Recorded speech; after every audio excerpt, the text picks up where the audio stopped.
এই কি জ্বালায় পড়লাম গাইজ। বেরিয়েছিলাম একটা কাজ করতে অফিসিয়ালি, তো ভাবতে পারিনি এরকমভাবে আর কি মানে বিপদে পড়বো।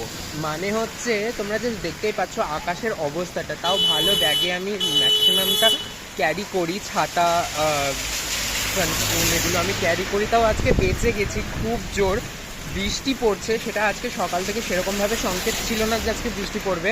তাও জাস্ট একটু দেখো, ব্যাক ক্যামেরাতে দেখাই, জাস্ট অবস্থাটা একটু দেখো। জাস্ট দেখতেই পাচ্ছ আকাশের অবস্থা আর আমার অবস্থা। মেলার পাশ দিয়েই আর কি যাচ্ছি, এখন তো মেলা চলছে দু জায়গায়, বহরমপুর মেলা।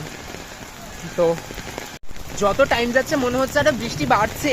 তো আমার তো প্রচণ্ড প্রচণ্ড ঠান্ডাও লাগছে।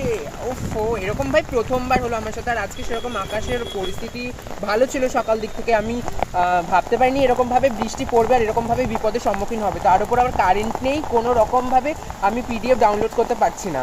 এই হলো পরিস্থিতি আমার সাথে। আর গাইজ, কে কোথা থেকে দেখছো কমেন্ট করে বলতে একদম ভুলবে না। আর তোমাদের ওইখানেও কি এরকমভাবে বৃষ্টি হচ্ছে?